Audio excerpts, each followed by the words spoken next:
साल 1988 इंग्लैंड का सोल्टियर शहर। एक इंडोर स्टेडियम में बिल्कुल सीरियस सा माहौल बना हुआ था, लेकिन वहां मौजूद भीड़ तो शांत थी। लेकिन सभी की निगाहें टेबल पर चल रहे एक खेल पर टिकी हुई थी। रूस, फ्रांस, हंगरी, अमेरिका, चीन से आए खिलाड़ी यहां अपने अपने दांव आजमा रहे थे। लेकिन जैसे जैसे ये खेल अपने अंतिम पड़ाव की ओर बढ़ता जा रहा था, वैसे वैसे सीरियस सा बैठा हुआ एक लड़का मन ही मन बहुत खुश हो रहा था। और जब इस खेल का रिजल्ट आया तो पता चला कि इस लड़के ने इतिहास रच दिया है। ये लड़का था चेन्नई से इंग्लैंड पहुंचा 17 साल का विश्वनाथ आनंद, जिसने भारत के इतिहास में पहली बार वर्ल्ड जूनियर चेस चैंपियनशिप जीत लिया था। इस जीत के साथ ही विश्वनाथ आनंद को ग्रैंड मास्टर की उपाधि से भी नवाजा गया। यह अवार्ड पाने वाले आनंद भारत के पहले शख्स थे। 26 साल पहले मिली इस जीत ने भारतीय शतरंज का फ्यूचर ही बदल दिया था। आज भारत में एक दो नहीं बल्कि पूरे के पूरे 86 ग्रैंड मास्टर्स मौजूद हैं। दुनिया का सबसे यंगेस्ट ग्रैंड मास्टर भी भारत से है, जिसका नाम है अभिमन्यु मिश्रा, जो कि सिर्फ 11 साल की उम्र में ग्रैंड मास्टर बन गया था। इतना ही नहीं, अगस्त 2024 में हुआ वर्ल्ड चेस ओलंपियाड भी भारत ने जीत लिया है। और ये जीत कोई ऐसी वैसी जीत नहीं थी। इस ओलंपियाड में भारत ने ओपन और वुमेन्स दोनों ही कैटेगरी में गोल्ड जीता था। इसके अलावा इस टूर्नामेंट में हमारे 4 खिलाड़ियों ने इंडिविजुअल गोल्ड जीतकर पूरी दुनिया में इतिहास रच दिया। क्रिकेट वर्ल्ड कप में मिली हार, फीफा क्वालिफाई न कर पाने का दुख और ओलंपिक्स में भारत का खराब प्रदर्शन, इन सारे गमों पर यह जीत भारी थी। 25 नवंबर को सिंगापुर में होने जा रहे फीडे वर्ल्ड चेस चैंपियनशिप जीतने से भी अब हम सिर्फ एक कदम की दूरी पर हैं। भारत की तरफ से चेस प्लेयर गुकेश पहले ही यहां तक पहुंच चुके हैं, जहां उनकी टक्कर होगी चीन के डिंग लिरेन से। सिर्फ इस एक मैच की जीत के बाद इंडिया ये फीडे वर्ल्ड चैंपियनशिप भी अपने नाम कर लेगा। सदियों पहले भारत में इजाद हुआ ये खेल भले ही आज पूरी दुनिया में फैल गया हो, बेशक दशकों तक विदेशी लोगों का इस खेल पर कब्जा रहा हो, लेकिन अब भारत शतरंज के इस खेल में वापसी कर रहा है। इस वीडियो में आपको बताते हैं शतरंज के इतिहास और इसके भारतीय कनेक्शन के बारे में, कैसे ये विदेशों तक फैल गया और कैसे इस विश्व चैंपियनशिप की शुरुआत हुई और क्या भारत बन सकता है चेस का सबसे बड़ा खिलाड़ी। हेलो एवरीवन, मेरा नाम हिमांशु है और आप देख रहे हैं खबरगांव।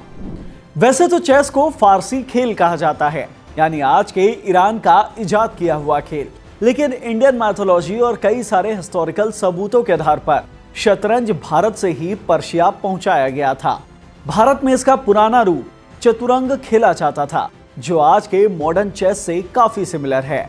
जैसे कि दोनों ही खेलों में 8x8 के बोर्ड का इस्तेमाल किया जाता है। दोनों ही खेलों में राजा को कैप्चर कर लेने पर खेल खत्म हो जाता है। इसके अलावा चतुरंग को उस वक्त की सेना के आधार पर बांटा गया था, जिसमें हाथी, रथ, घोड़ा और पैदल सैनिक होते थे। ठीक ऐसे ही आज के मॉडर्न चेस में भी देखा जाता है। ये खेल भारत से बाहर कैसे पहुंचा, इसे लेकर 14वीं शताब्दी की एक तस्वीर को सबूत के तौर पर पेश किया जाता है। इस तस्वीर में दिखाया गया है कि एक भारतीय एम्बेसडर शतरंज जैसे खेल को लेकर भारत से पर्शिया पहुंचे थे। उन दिनों भारत और पर्शिया के बीच खूब ट्रेड हुआ करता था और उसी दौरान ये खेल भारत से पर्शिया पहुंचा। जब पर्शिया में अरेबिक इन्वेजन हुआ तो ये खेल पूरे मिडल ईस्ट में फैल गया और चतुरंग बन गया शतरंज। उस दौरान अरेबिक आर्मी जब भी कहीं लड़ाई करने जाती तो अपने खाली वक्त में सैनिक या अफसर शतरंज खेला करते थे, क्योंकि इस्लाम के मुताबिक सेना को किसी गैम्बलिंग वाले खेल खेलने पर मनाही होती थी। ऐसे में सैनिक शतरंज खेलते ही वक्त बिताते। साथ ही साथ खेल से वो लोग अपने अफसर को अपने मिलिट्री स्किल्स भी शो ऑफ किया करते थे। फिर अरब से शतरंज यूरोप गया और यूरोप से पूरी दुनिया में फैल गया। पर्शिया में राजा को शाह कहा जाता है और शाह जब मारा जाता है तो उसे शह मत कहा जाता है, जो कि शतरंज में भी शामिल हो गया। लेकिन जब ये यूरोप गया तो फ्रेंच इसे इशे के माट बोलने लगे और इंग्लिश लोग कहने लगे चेकमेट। आज जो चेस हम खेलते हैं वो साल 1835 में नथानियल कुक नाम के एक इंग्लिश मैन ने बनाया था। इसे स्टॉन्टन चेस कहा जाता है, जो पूरी दुनिया में एक समान तरीके से खेला जाता है। स्टॉन्टन नाम मिला है मशहूर चेस प्लेयर हॉवर्ड स्टॉन्टन से।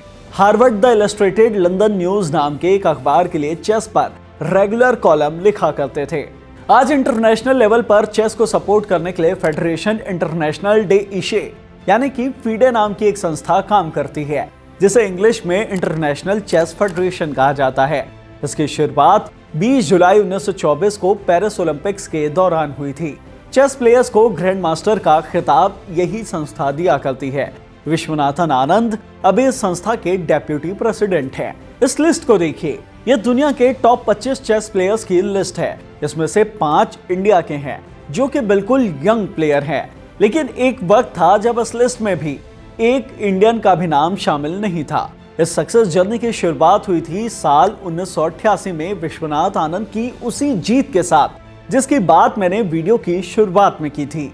वैसे शतरंज ओलंपियाड की अनऑफिशियल शुरुआत 1924 में पेरिस ओलंपिक्स के साथ हुई थी और ऑफिशियल शुरुआत 1927 में लंदन में हुई थी।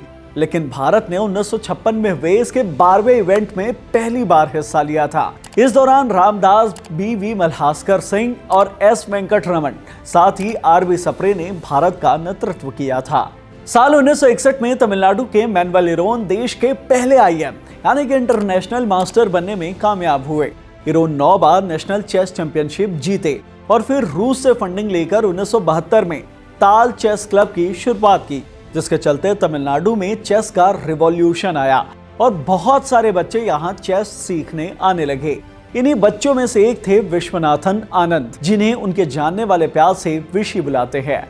विशी को बचपन में लाइटनिंग किड कहा जाता था। उनकी स्पीड और क्रूशियल मूवमेंट में बेहतरीन मूव्स ढूंढ लेने की उनकी क्षमता के चलते वो अपने करियर में 5 बार वर्ल्ड चेस चैंपियन और 2 बार वर्ल्ड कप चैंपियन रह चुके हैं। साल 2012 में जब विश्वनाथन आनंद ने मॉस्को में बोरिस गेलफैंड को हराकर वर्ल्ड चैंपियनशिप जीता था, तब पुतिन ने उन्हें मजाक में कहा था, "So we brought this upon ourselves." Putin का यह मजाक उस फंड को लेकर था जिसमें तमिलनाडु के एरोन ने एक चेस क्लब की शुरुआत की थी, जहां विश्वनाथ आनंद ने चेस सीखा था और फिर रूस के ही खिलाड़ी को उन्हीं के घर में मात दे दी थी।